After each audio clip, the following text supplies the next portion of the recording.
베드로전서 1장을 보면 베드로전서의 그 서론에 속한 부분입니다. 하나님께서 그리스도를 통해서 행하신 일들이 어떤 의미를 가지고 있는지 설명하면서 복음의 중요성을 여기서 강조하고 있습니다. 또 구원받은 성도들이 가져야 될 삶의 태도를 고린도전서에서 우리에게 알려주고 계시죠. 1장의 내용 요약을 보면 1절부터 2절에 베드로의 인사가 나옵니다. 3절부터 12절까지 보면 산 소망에 대해서 알려주고 있습니다. 죽을 소망이 아니라 산 소망입니다. 13절부터 25절까지는 성화, sanctification, 현재 구원에 대한 권면을 해주는 것을 볼 수가 있습니다. 특별히 1절에 보면 예수 그리스도의 사도 베드로는 본도, 갈라디아, 갑바도기아 그리고 아시아와 비두니아에 흩어진 나그네 그랬습니다. 특별히 제 마음에 와닿은 것은 이곳에 여러 곳에, 이곳은 바로 소아시아 지역입니다. 터키 지역. 바로 이 터키 지역에 있는 그 흩어진 나그네, 이게 들어왔어요. 흩어진 나그네. 흩어진 나그네. 그러면서 성경을 통해서 보니까 그 흩어진 나그네가 바로 우리들이라는 것을 알려주고 있는 것을 볼 수가 있습니다. 베드로는 그리스도인들을, 성도들을 흩어진 나그네라고 말하고 있습니다. 그 당시 박해를 받아서 피해서 신앙을 지키기 위해서 흩어진 나그네들, 믿음을 따라 흩어진 저 나그네들, 이것이 앞으로 우리의 삶이 돼야 되지 않을까요? 베드로는 예수님의 수제자로서 예수님의 3년 공생애와 우리들을 위한 고난과 십자가의 죽으심과 그리고 부활의 현장에 베드로는 있었습니다. 그리고 눈으로 그 모든 것을 보았던 사도이죠. 주 64년경에 네로 황제가 로마의 시에 불을 놓게 되죠. 새로운 로마를 건설하고 싶어서. 그러고 난 다음에 많은 사람들이 공격하고 불만을 토로하니까 그 화제의 책임을 그리스도인들에게 뒤집어 씌웁니다. 그러면서 그전에도 박해가 있었지만 기독교의 박해가 본격적으로 시작이 되는 것을 볼 수가 있습니다. 그때 베드로는 실라와 마가와 아주 신실한 동역자들과 함께 오히려 그 로마를 방문하게 됩니다. 그래서 로마 성도들과 함께 고난을 함께 받으며 또 교회의 미래에 대해서 함께 기도하며 염려를 하는 모습을 성경을 통해서 볼 수가 있죠. 그리고 로마에서 시작된 이 박해가 이제 로마 제국, 정말 이렇게 전체로 퍼져나갈 것을 알고 소아시아에서 예수님을 영접하고 믿음 생활을 하는 흩어져 있는 여러 교회들에게, 흩어져 있는 하나님의 사람들에게 고난을 대비하게 할 목적을 가지고 이 서신을 보낸 것입니다. 이 시대가 그런 시대가 아닐까요?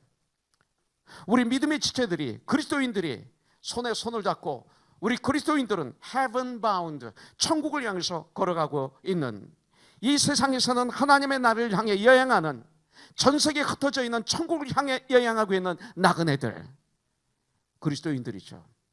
세상 사람들은 이 땅을 살고 있지만 자기들의 마지막 목적지가 어딘지를 모릅니다. 죽음 후에 뭐가 있는지를 모릅니다. 그거에 대한 두려움이 있습니다. 그래서 그들은 없는 것처럼 살고 있죠. 그러나 우리 예수 믿는 사람들에게는 정확한 목적지가 있습니다. Heaven bound. 우리는 천국을 향해서 손에 손을 잡고 함께 걸어가는 무리들, 그리스도인들이죠. 하나님 나라를 향해서 천국의 문으로 들어가는 거죠. 아까도 말씀드렸지만 에스겔서 마지막 장에 보면 이스라엘의 12지파의 문이 다 있잖아요. 그래서 그 문을 통해서 그 지파들이 다 예루살렘 성에, 그 성전에 들어갈 수가 있는 것입니다. 여러분들, 그 구원의 문, 양의 문, 예수님은 문이시고 우리들은 그 문으로 들어가는 양들이죠. 그렇습니다. 그 문으로 들어가는 것입니다. 이것이 우리의 나그네 길입니다. 포대를 향하여 우리는 나가야 돼요. 믿음의 경주를 우리는 해야 됩니다. 성경은 그렇게 써 있어요. 여러분들, 오늘 말씀을 통해서 보면 우리는 구속함을 받은, 그래서 거듭난, 구원받은 천국 백성 된 나그네라고 성경은 말씀하고 있습니다. 나그네들은 여행을 할 때는 많은 물건을 가지고 가지 않습니다. 그 가진 것이 그렇게 많지 않습니다. 또 여행을 하다 보면 때때로 피곤해 보일 때가 있습니다. 그러나 그렇지 않습니다. 우리 영적인 나그네들은 천국을 향해서 걸어가는 이 나그네들에게는 엄청난 보물이 있습니다. 여러분들, 나그네들에게는 세상에 무엇과 바꿀 수 없는 아름다운 것들이 있습니다. 우리들에게는, 우리 순례자들에게는 삼위일체 하나님, 성부 하나님, 성자 하나님, 성령 하나님의 구원이 이미 우리에게 이루어진 사람들만 흩어진 나그네가 되는 것입니다. 우리가 이런 나그네로 살려면 우리 자신을 좀 더 깊이 본질적으로 알아야 됩니다. 이해해야 됩니다. 에베소서 5장 16절에 보면 세월을 아끼라 때가 악하니라 그랬어요. 세월을 아끼는 방법이 뭡니까? 자주 하는 얘기지만 우리가 사업에 망해도 회복할 수 있습니다. 관계가 깨져도 다시 회복할 수 있습니다. 그러나 시간은 다시 돌릴 수가 없어요. 그래서 시간을 아끼라고 말합니다. 근데 아끼는 방법을 에베소서 5장 17절에서 보면 예수님이 너에게 향하신 뜻이 무엇인지 이해하라, understand 하라 그랬습니다. 알아야 됩니다. 이게 본질적으로 우리가 이해해야 됩니다. 베드로는 우리를 흩어진 나그네라고 부르면서 이렇게 설명하고 있어요. 2절 3절에 보니까 곧 하나님 아버지의 미리 아심을 따라, 첫째 하나님 아버지의 미리 아심을 따라, 두 번째 성령이 거룩하게 하심으로 순종함과, 세 번째 예수 그리스도의 피뿌림을 얻기 위하여 택하심을 받은 자들에게 편지하노니 은혜와 평강이 너에게 더욱 많을지어다. 우리 주 예수 그리스도의 아버지 하나님을 찬송하리로다. 그의 많으신 긍휼대로 예수 그리스도를 죽은 자 가운데서 부활하게 하심으로 말미암아 우리를 거듭나게 하사 born again, born above, 산 소망이 있게 하시며 이렇게 말하고 있어요. 나그네인 우리에게 삼위일체 하나님의 구원 사역이 임한 거예요. 여기서 보니까 삼위일체 하나님이 다 나와요. 하나님 아버지, 또 성령 하나님, 성자 하나님이 나옵니다. 여기서 보면 성부 하나님, 하나님 아버지께서 우리를 이미 아시고 부르셨다, 이렇게 성경은 말하고 있어요. 창세전에 내가 너를 지명하여 불러다니 너는 내 것이다. You are mine. 이사야서 43장 1절에서 말하고 있죠. 전 이 말을 좋아해요. 창세전에 나를 지명하여 부르셨어요. 주님은 나를 정확하게 아세요. 우리의 모양이나 공로를 참고해서 선택한 것이 아니라 하나님의 주권적으로 나를 택하셨다.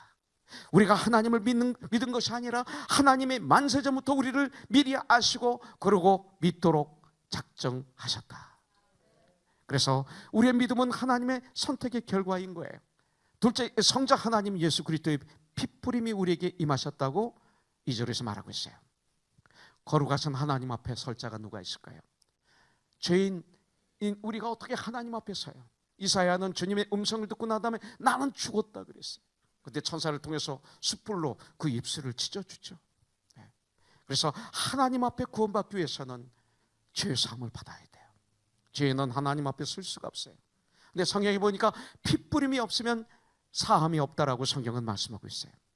구약에서는 제물로 바친 짐승의 피를 뿌리고 하나님 앞에 나갔어요.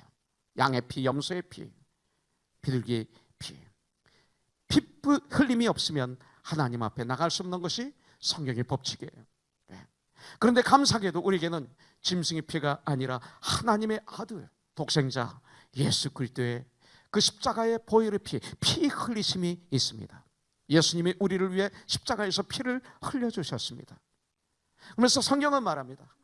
그렇다면 이제 누가 우리를 정죄할 수 있는가? 누가 우리를 해칠 수 있는가? 아무도 없다고 성경은 말하고 있어요. 예수의 피가 뿌려진 우리들을 마귀는 손댈 수가 없어요. 죽음까지도 우리가 천국에 가는 걸 막을 수가 없어요. 여러분들, 죽음이 내 믿음을 뺏을 수가 없어요. 여러분들, 그것이 능력이에요. 여기 보니까 성령의 거룩한 역사가 우리 속에 임하셨다고 말하고 있어요. 성령의 역사가 우리에게 임하심으로 하나님 아버지를 알게 되죠. 내가 어떻게 주님을 알아요? 성령의 도우심으로 우리가 주님을 알게 되는 거예요. 참 신비해요. 성령은 우리 속에서 구원의 역사를 일으켜주세요. 도와주시는 거예요. 계속해서 하나님께 순종하고 하나님을 신뢰하도록 도와주시는 게 성령의 역사예요. 여러분들, 육체 가운데 살지만 육체 사람이 아니고 영적인 사람이 되게 하시는 것, 성령의 역사예요. 세상 것을 나에게서 찢어내시고 하나님의 거룩한 것을 사모하게 하시는 것, 그것이 내 능력이 아니라 성령의 도우심이에요. 우리의 생각이나 우리의 행동이나 우리 뜻이나 다 하나님께 순종할 수 있는 것, 이것은 성령의 도우심이에요. 내 힘으로는 할 수 없어요. By the grace of God. 여러분들, 이와 같이 우리가 구원받은 것은 우리의 힘이나 우리의 지식이나 우리의 능력으로 된 것이 아니죠. 성부, 성자, 성령 삼위일체 하나님의 역사로 이루어진 것을 우리는 압니다.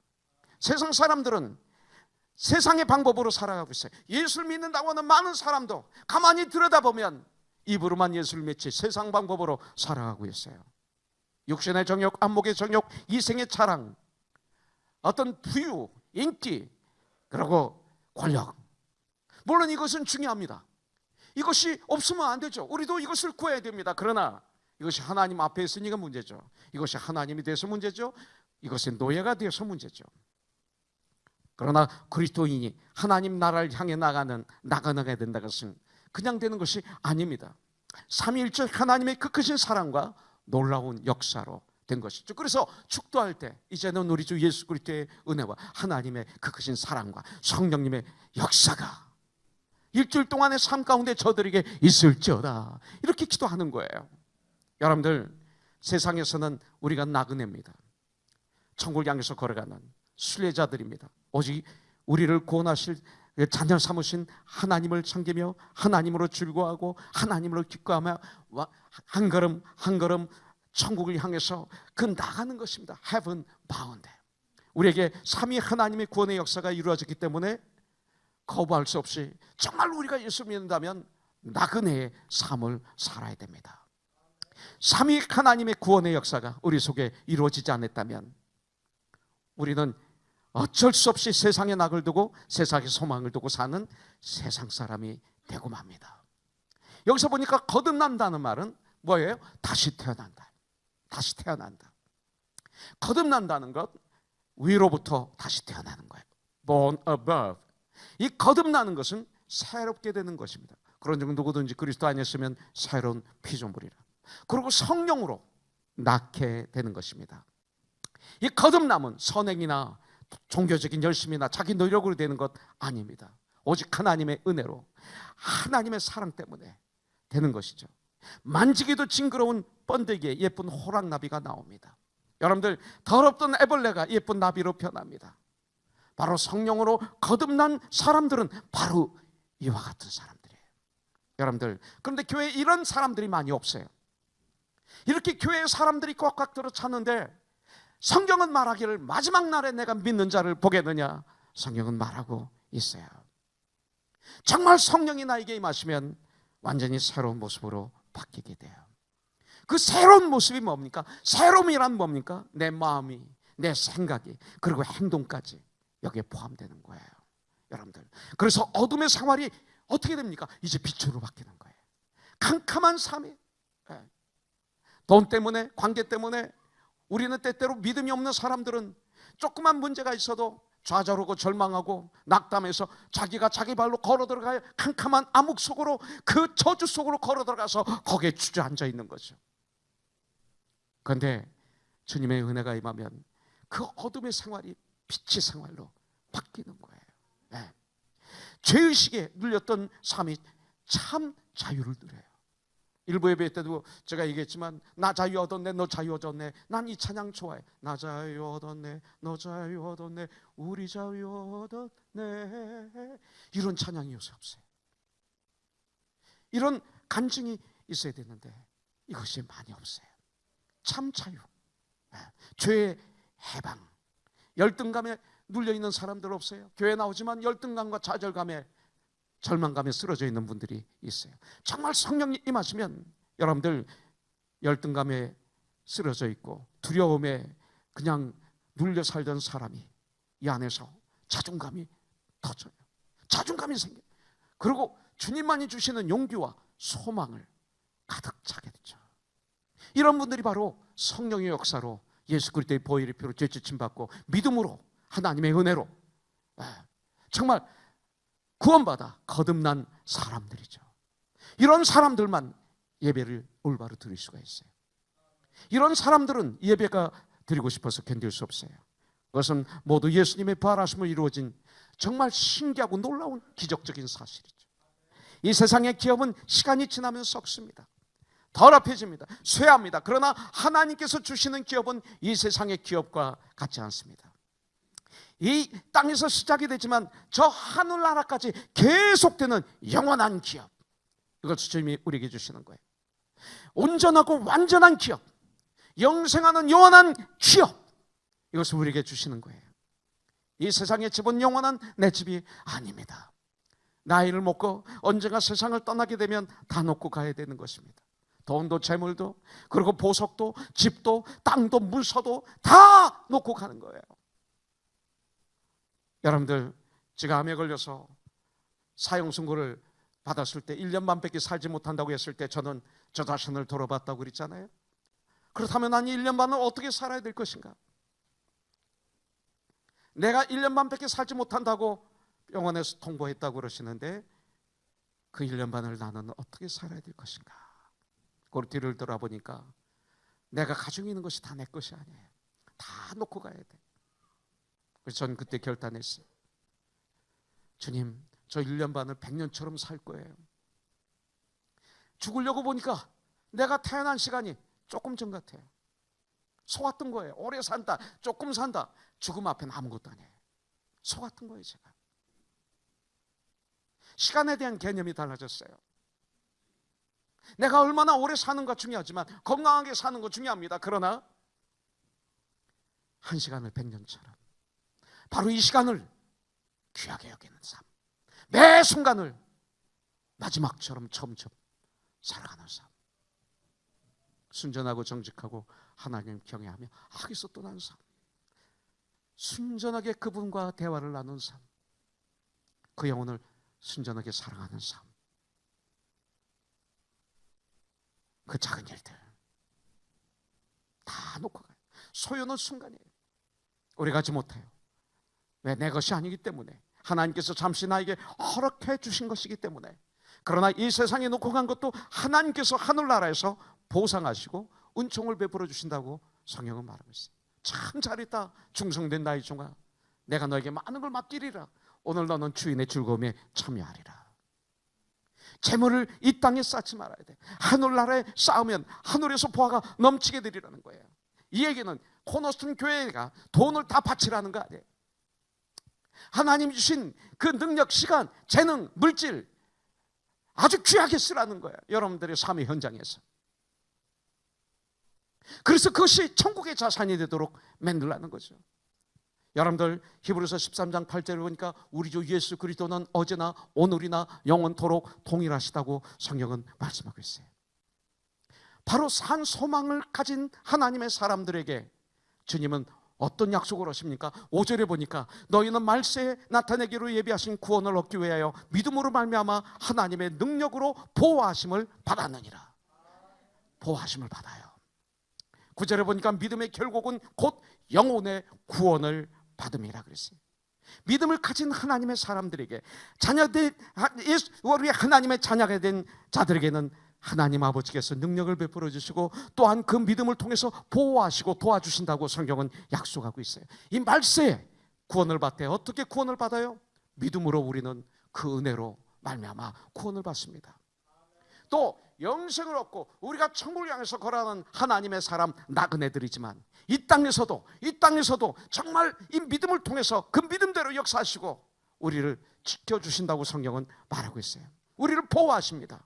현재 구원, 그 많은 사고와 위험에서 보호하시고 죄악으로부터 보호하시고 마귀의 조롱에서 보호하시고 마귀의 공격으로부터 보호하시고 우리를 지키시고 우리를 보호하시는 나의 하나님, 이것을 체험해야 돼요.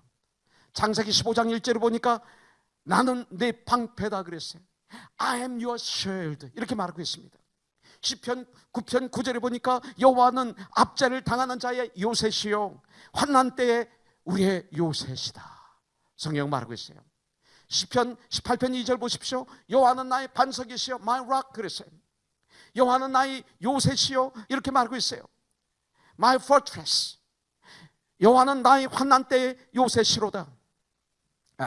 나를 건지시는 자시요 my deliverer, 나의 하나님이시요 내가 그 안에 피할 나의 바위시요 my God is my rock in whom I take refuge. He is my shield and the horn of my salvation, my stronghold. 성경에서 말하고 있어요. 여러분들, 내가 그 안에 피할 나의 바위시요 나의 인생의 방패시요 나의 구원의 뿌리시요 나의 산성이신 그 예수님, 그 주님, 여러분들 자녀들은 마땅히 부모의 도움을 받으며 자라게 되어 있습니다. 그런데 하나님을 믿으면서도 하나님의 도움을 받지 못하고 가정과 직장 생활에서 하나님의 축복과 능력을 체험하지 못하는 삶을 살고 있다면 아마 그분은 하나님을 모르는 분일지 모릅니다. 하나님을 떠나신 분일지 모릅니다. 아니, 믿음이 없는 사람일지 모릅니다. 여러분들 정말 믿음이 있으면 주님은 우리를 도와주시고 보호하십니다. 우리 가운데 하나님을 떠나신 분이 계십니까? 믿음이 없는 분이 계십니까? 오늘 이 시간 Come unto me, 주님께 돌아오시면 됩니다. 많은 부모님들 자녀들을 위해서 시간을, 물질을, 정성을, 희생을 쏟아서 얼마나 케어하는지 모릅니다. 주님은 우리를 향해서 You're my children, 나의 자녀라고 말하고 있는 거예요. 정말 건강한 부모들은 자녀들이 교활하거나 무서움을 거짓말하거나 도저히 용서할 수 없는 잘못을 저지르면 마음을 아파해요. 그리고 그들이 변화되도록 도와줘요. 책망해요. 사랑하기 때문에 징계해요. 책망하고 그것을 온 힘을 다해서 고치기 위해서 눈물로 건너며 최선을 다하고 하나님께 금식하며 기도하며 기다리며 그런 모습을 전 많이 봤어요. 그러다가 그 자녀가 회개하고 그리고 깨닫고 부모에게 돌아오면 회복이 됩니다. 그러면 얼마나 부모가 좋아하고 정말 더 뜨겁게 사랑하는지 몰라요. 이것이 부모입니다. 옳은 부모입니다. 주님은 우리들을 하루가 천년같이 천년이 하루같이 우리들이 돌아오기를 소원하고 계십니다. 우리의 인생, 나의 인생, 나는 우리 주 예수님의 보호가 필요한 사람입니다. 여러분들, 내가 나와 싸울 때 그 누가 나를 도와주시지 않으면 나는 이길 수가 없어요. 내가 나와 전쟁할 때 나는 예수님의 도우심이 필요한 사람이에요. 다른 분은 우리를 도와줄 수가 없어요. 내게 사고와 위험이 닥칠 때 누가 나를 보호해 줄 수 있겠습니까? 하나님께서는 누구를 보호하시고 누구와 함께 하시나요? 성경에 오늘 보니까 하나님은 믿음이 있는 사람을 보호하세요. 믿음이 있는 사람, 하나님을 정말 신뢰하는 사람을 보호하세요. 의심이 많은 사람 보호하실 수가 없어요. 아파하세요. 네가 나를 믿느냐? 내가 주를 믿나이다 할 때 네 믿음대로 될지어다 성경은 말씀하고 있는 것이죠. 하나님은 또한 기도하는 사람을 도와주세요. 보호하세요. 간절히 부르짖는 사람들을 도와주시고 보호하십니다. 너는 나에게 부르짖으라 그러면 내가 너에게 응답하리라. 하나님은 하나님 말씀에 순종하는 사람들을 도와주세요. 하나님 말씀을 낮과 밤으로 묵상하는 자는 복이 있다고 성경은 말하고 있어요. 여러분들, 우리 자녀들이 정말 부모가 자녀들을 사랑합니다. 그런데 자녀들이 제멋대로 살고 말도 안 듣고 방탕하고 타락한 자식은 부모로부터 제대로 도움을 받지 못합니다. 그런데 회개하고 그 부모 앞에 돌아오면, 순종하면 부모의 도움은 아주 깊습니다. 우리들도 하나님의 도움을 받으려면 하나님의 말씀에 순종해야 합니다. 기도할 때 기도하고, 봉사할 때 봉사하고, 전도할 때 전도하고, 충성할 때 충성해야 됩니다. 하나님, 나는 하나님의 말씀에 순종하겠습니다. 도와주세요. 이런 결단이 우리에게 필요합니다. 왜냐하면 사무엘상 15장 22절에 보니까 순종이 제사보다 낫다고 성경은 말하고 있습니다. 정말 우리가 주님 안에서 순종하기만 하면 하나님께서 말씀을 통해서 능력과 은총을 통해서 우리를 보호하시고 우리를 지켜주시는 거죠. 이것을 체험해야 돼요. 저는 시편 23편을 너무나 좋아해요. 여호와는 나의 목자시니 내게 부족함이 없으리로다. 이렇게 얘기하면서도 돈 하는 분들이 얼마나 많은지 몰라요. 게으르면서도. 네. 예수 믿는 사람들은 부지런해야 돼요. 정직해야 돼요. 충성스러워야 돼요. 땀을 뻘뻘 흘리면서 열심히 주님 안에서 일을 해야 돼요. 그렇지 않고 가면 안 되죠. 이런 사람들에게는 여호와는 나의 목자시니 나에게 부족함이 없어요. 내가 그를 그가 나를 푸른 풀밭에 누이시며 술 많은 물가로 인도하시는 내 영혼을 소생시키시고 예수 그리스도의 이름을 위하여 의의 길로 인도하시는 나의 주님. 내가 사망의 음침한 골짜기로 다닐지라도 해를 두려워하지 않을 것은, 마귀를 두려워하지 않을 것은 이 소리죠. 악을 두려워하지 않을 것은, 이불을 두려워하지 않을 것은 예수 그리스도께서 나와 항상 함께 하십니다. 우리 주님의 지팡이와 막대기가 나를 안위하시나이다. 주께서 내 원수의 목전에서 내게 상을 차려주시고 기름을 내 머리에 부으셨으니 내 잔이 차고 넘치나이다. 내 평생에 우리 주 예수 그리스도의 선하심과 우리 주님의 인자하심이 반드시 나를 따르리니 내가 여호와의 집에 영원히 살리로다. 이 결단이 우리에게 필요합니다. 하나님은 살아계십니다. 누가 우리를 완벽하게 도와줄 수 있을까요? 일부 예배 때도 얘기했는데 우리 정호용 형제 저를 얼마나 도와주는지 몰라요. 제가 아플 때 전화만 하면 한 번도 싫은 내색을 안 해. 그러면서 목사님 어느 약국에 가서 그러면 처방을 거기로 보낼 테니까 하세요. 목사님 사진을 찍어서 보내보세요. 그 부분을 사진을 찍어서 보내주세요. 그리고 저희 집 한번 뛰어오기도. 지금까지 한 번도 얼굴을 찡그린 적이 없이 내가 담임 목사라고 제 아픈 부분을 도와줬어요. 참 감사해요. 그런데 그 도움도 완벽하지 않아요. 부분적이에요. 완벽한 도움이 아니에요. 어떤 때는 낫기도 하고 어떤 때는 낫지 않을 때도 있어요. 그것이 인간의 도움이에요. 약으로도 완전히 도울 수가 없어요. 그러나 믿음을 가지고 하나님 앞에 나가면, 우리가 정말 기도하면, 하나님 말씀에 순종하면 하나님께서 도와주시고 보호하시고 은혜를 베풀어 주시고 만날 사람 만나게 하시고 도와줄 사람을 만나게 해주시는 줄 믿으시길 주님의 이름으로 축복합니다.